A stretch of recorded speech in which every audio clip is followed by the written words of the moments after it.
Welcome to Sheepdog Nation Podcast, the only place on the internet where law enforcement and their families can come to be understood, supported, and stood up for. Here's your host, the always entertaining, down-to-earth, yet in-your-face truth speaker and Leo herself, Autumn Schmidt. What is up, Sheepdog Nation? Welcome to another podcast of Sheepdog Nation.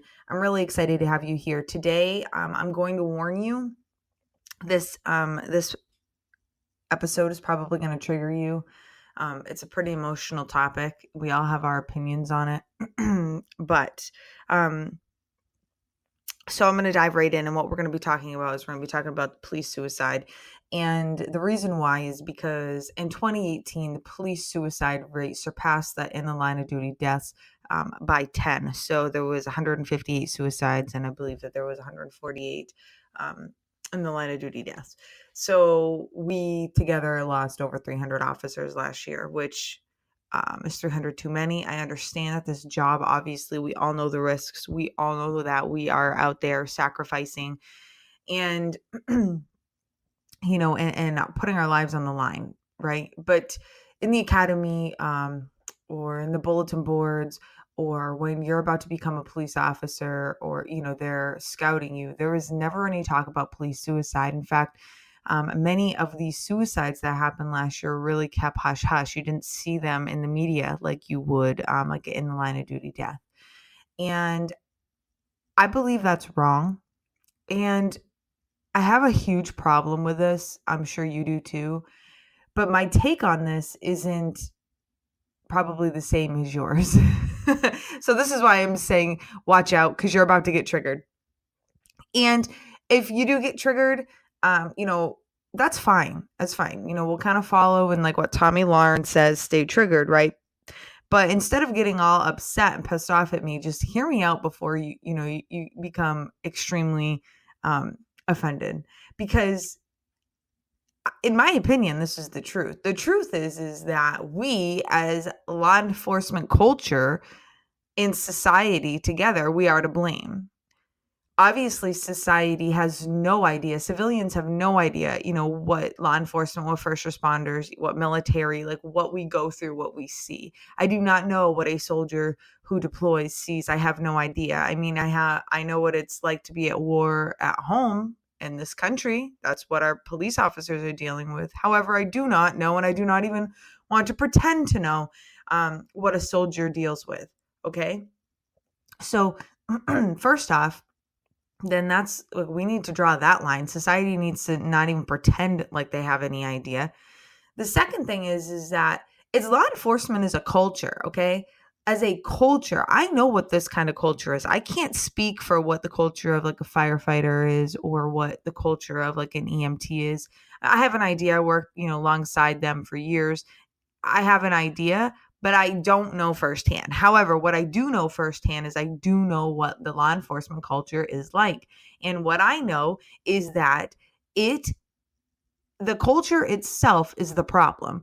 But we are so busy, and me, listen, I'm going to tell you straight up, like I have made podcasts like bitching about admin because admin's a pain in the ass, However, the thing about admin, Sheepdog Nation, is they're just veteran officers.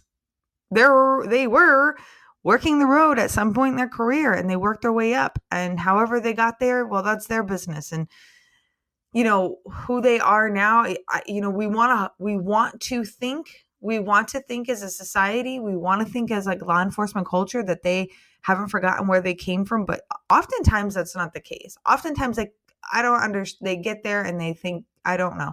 I've seen a lot of law enforcement admins completely forget their roots, completely forget what it's like to be a police officer with boots on the ground, completely forget all the emotional toll it takes. And now, they have a very good job working Monday through Friday. They're, not on the streets anymore. They're not on the road. They don't have to deal with that. They're, pushing paperwork, which, we need those positions. We need those, people in the admin jobs, but we can't.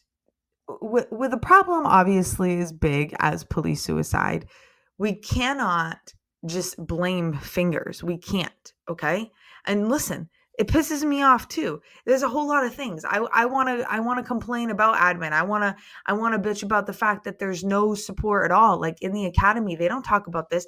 Nobody teaches us how to deal with our emotions. Nobody prepares us for the emotional toll this job's going to take on us. Nobody, prepares us. We have one book by Dr. Kevin Gilmartin, The Emotional Survival of Law Enforcement. We have one book that stands out in my mind that has helped us, and it has, I'll tell you right now, has significantly helped us as our culture. But like, that's it.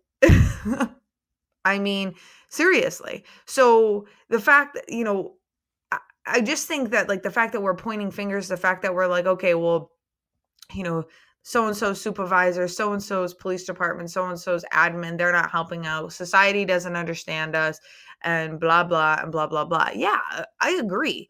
Like, hello, I understand. I mean, I got diagnosed with PTSD very early in my career and an anxiety disorder because of the fucking shit that I saw when I was young. And, and nobody understood that. I had to go privately and go seek help privately because I was, and like, I can't tell you how many times, like, I fucking told that counselor if I saw her writing anything down that I was going to be pissed and that like we needed to keep this hidden and this, all these things like, because I didn't want, my agency to find out. But the truth is, you guys, is that that's human nature. Like the truth is like, if we don't feel these emotions, if we don't go through the emotional healing process, if we don't debrief and we don't understand the things that brought trauma to our lives, they're just going to cause problems for us. They're going to cause problems.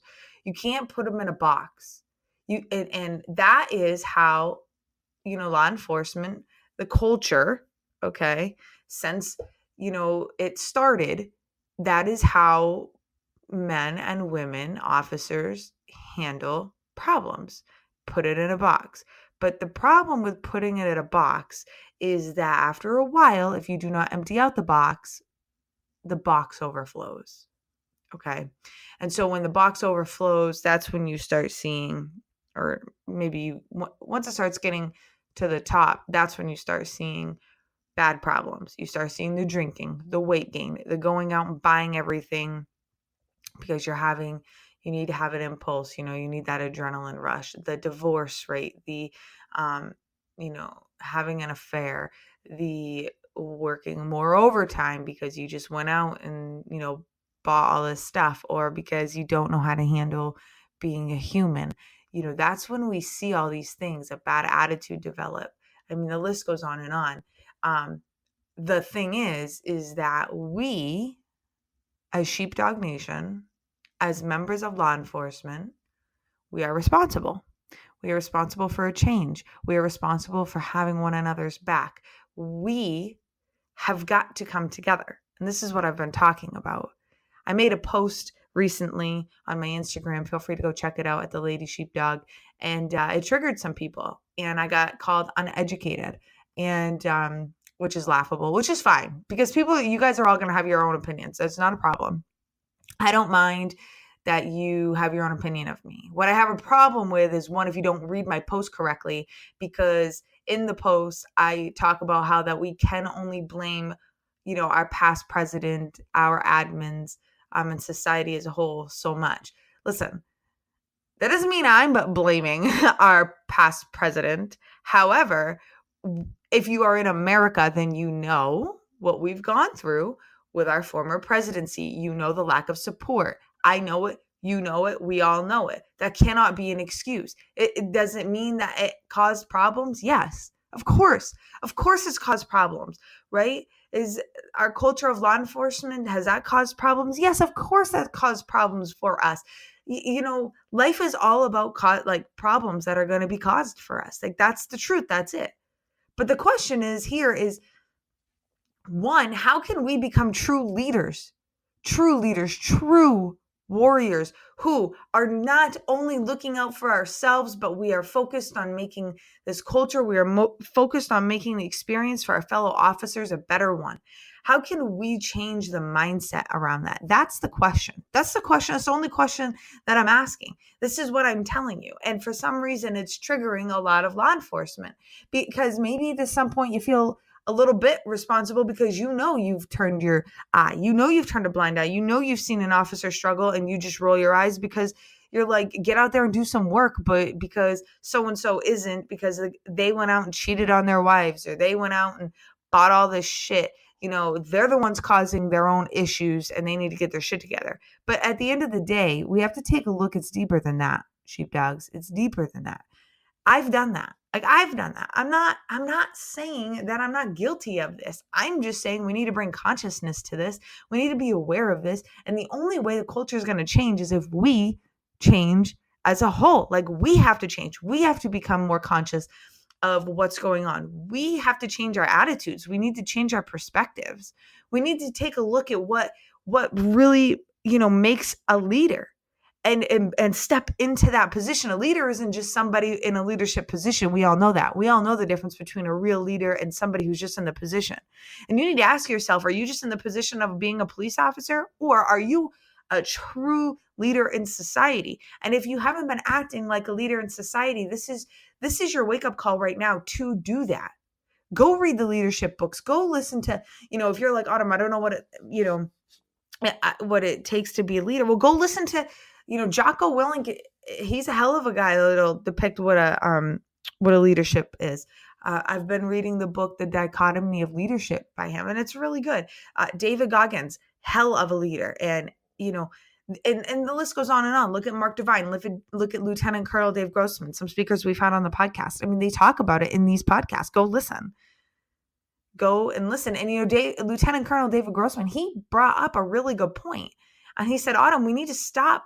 You need to stop blaming everybody. It's not Barack Obama's fault. Of course, he caused a lot of shit for us, but it's how we handle it, right? And, it's not society's fault because the sheep, they're not supposed to know what the sheepdogs go through. They're not supposed to know. So stop blaming them, okay?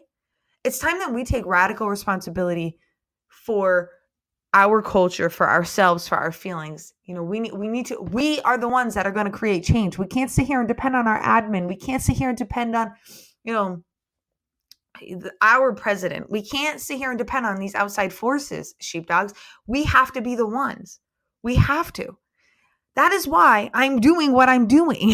Do you think that it is fun to put my opinion out there and have people shit all over me? Well, for me, it's not, okay? Some people enjoy that stuff. I don't like that. I'm not somebody who just naturally loves to piss a bunch of people off. I mean, some days I do. I'm not in the attitude of doing that today. I don't feel like that. But the thing is I couldn't keep my mouth shut when I saw that on the second day of 2019, and we had already lost a brother in blue to suicide. And I can't help but think that there's got to be a better way. I can't help but think that we have got to change. I'm going to tell you a story. A couple of days ago, I went into a uniform shop. It's like the only uniform shop in my state. That's how small my state is. And the central and southern divisions of my state, I'll go to this uniform shop. And I used to go to this uniform shop pretty regularly. Never really had a problem until I got injured, until there was a workers' comp lawsuit, until now that I'm back in a law enforcement capacity. Doesn't mean I'm working full-time patrol. I've told you guys that 1,000 times. I'm not. I can't physically. I'm trying to lose some weight. I'm trying to get back in really good shape. Doesn't mean, and I've been actively going to see my doctor. It doesn't mean I'm getting back on the road. Doesn't mean I'm not going to try, but it doesn't mean I'm getting back there. Anyways, so I go into this store, and I immediately felt like shit. I immediately felt angry, pissed off. I immediately felt super resentful. I'm like, why the fuck am I here? I hate this place. Because it was nothing but a gossip shop. That's all that it was. And I knew the moment that I left, everyone was going to be talking about me, judging me. Because the law enforcement agency that I'm employed by in a part-time capacity. And if you know anything about law enforcement, then you know part-time is not 20 hours. It's whenever you can work, 10 hours here, 8 hours here, you work. So literally like one shift a month. And I'm not even working like patrol that entire shift or anything like that. I'm doing a lot of social media, a lot of community policing, organizing, things like that. Like that's still police work. It's not patrol. And people who are egotistic, they give that a bad like, connotation. And a couple of times, a couple of the workers there kind of shit on me. Like, what are you doing now? Because they think they have somewhat of an idea of what happened in my other police department. And they think they know, but they have no idea. You guys don't even have any idea. I can't really talk about it. But, again, I'm getting judged. And so what does that do? I'm getting judged. I know people are talking shit about me. I know the moment I left that store, people were talking about me. And what does that do for me? How does that make me feel about the culture? How does that make me feel about cops? Straight up. Because it's the same how you feel too. It's the same way you feel when you feel you just got stabbed in the back by an officer or a supervisor or the admin. It's the same way. It's the same how you feel when you find out that people have been talking shit about you. Guys, listen. We can't turn a blind eye to this. I've been in law enforcement and around law enforcement far too fucking long to know that, an act like this doesn't happen. An act like, we are in such a brother and sisterhood. That's bullshit. It's bullshit. And it's time to call a spade, because if we really were, a brother and a sisterhood with a really thick blue line, we probably wouldn't be letting all of these brothers and sisters of ours slip through the cracks. We probably wouldn't be, in need of help, but we are. We probably wouldn't be so angry, as a culture, but we are. And I'm not making anybody wrong for that. Hell, I'm angry. I know how I came out of there. I could still feel it in my stomach. I was angry. I'm, just resentful. Like, why can't you just be proud of me? Like, I don't understand. I don't get it. Like, what I'm doing has nothing. It affects absolutely nobody. Nobody. Yeah, everybody wants to 50 question what I'm doing and have a judgment. Really? Really? So put this in your own context. Like, I don't mind being that person. I don't mind being in the spotlight. I have big shoulders. I can take it. But, it takes a toll. And it really puts a bad taste in my mouth, as I know it puts in yours. Because how can it not? Right? How can it not? And especially as newer officers, we're not doing things the way that, our veteran officers used to do things. Police work has changed completely. And, and here we are, and we have to deal with it, and we're faced with it. So the question that I'm going to leave you with, the question with this podcast episode is, what are you going to do to be the change? What are you going to do after you're done feeling triggered, after you're done feeling upset? Because I'm calling a spade, and you may not agree with everything that I say. I'm not asking you to. I'm just asking you to be the change, be a part of the change. Do something different. Don't pull up car to car and talk shit. Don't talk shit about anybody in your agency. Maybe lend a ear. Put your ego in your fucking pocket. Law enforcement is not all about being a fucking jacked, being in the best shape of your life, having a 6-pack abs, being a model of a police officer. That's not what law enforcement is. And for some reason it's turned into this. Probably because of the use of social media. However, we can't focus on that, Sheepdog Nation. We need to focus on being there for one another. We need to focus on getting life coaching support to law enforcement officers. The thing about life coaching, I'm just going to go on my pedestal for a minute. Okay, it's not the end all be all. And I do believe that if you really need a counselor, if you need help, go see a counselor, go see a psychologist, a psychiatrist. No, life coaching does not replace that. However, life coaching is about taking somebody from where they are right now and not going back. It's not about going backwards. It's not about, figuring out what happened, when you're a child to make you feel this way. It's about taking you from where you are right now, and it's about taking you forward and helping you succeed in life, in your professional life, in your personal life, in your financial life, in all of these kinds of goals. It's about creating a plan. It's about having somebody who you can count on, who's objective, who's going to help you, who has a lot of resources, who can bring you resources, who is supportive of you, who you can talk to about anything.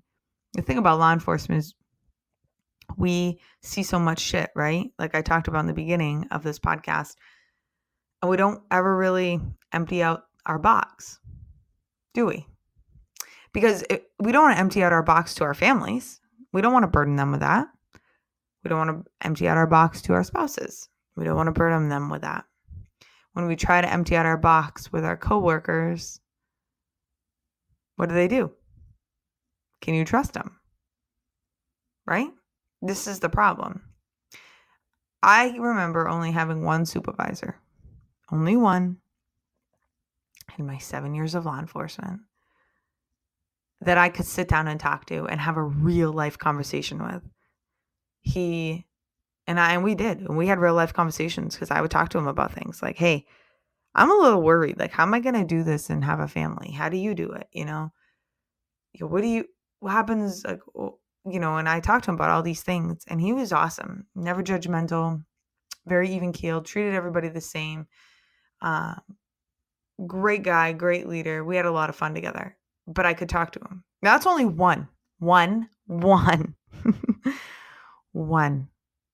Okay. Out of how many and how many years? A lot. I'm sure you can sit back and you can reflect on that and ask yourself the exact same question. I hope that there is at least one in your life. But if there isn't, this is why you need to get out. Stop procrastinating. Stop thinking there's a negative connotation to it. Life coaching, there is no negative connotation to it. And that's why I fully believe that a life coach needs to be in every single agency. Life coaching is actually positive. People pay a lot of money to have a life coach. Take a look at Tony Robbins. He's the grandfather. He's the founder of life coaching. And there's nothing negative, no negative connotation around having him and reading his books and listening to his stuff and going to his events. I mean, it's fun. And if you do that, then like you're a part of like this power group who's changing their lives. Like there's no negative connotation around it. And so I really invite you to go and take a look at that as something for you to look at, but, implementing within your agency. Start talking to, HR, to whoever you need to talk to. Like it's got to be more than about you, sheepdogs. That's the thing. Is if you can just understand that it's more than about you and it's bigger than you, then you're going to feel a lot better. And number one, because like we all have this need to like add to society and all of these things. But number two, like you're gonna make an impact, and we just need one person to hear this message from every agency, from every state, from whatever. And just start changing just a little bit. Imagine if you're an FTO, imagine if you're a supervisor, the impact that you can have at just changing your attitude, changing the way things are done just slightly. Imagine the domino effect that's going to have on all the people who work with you, for you, and around you.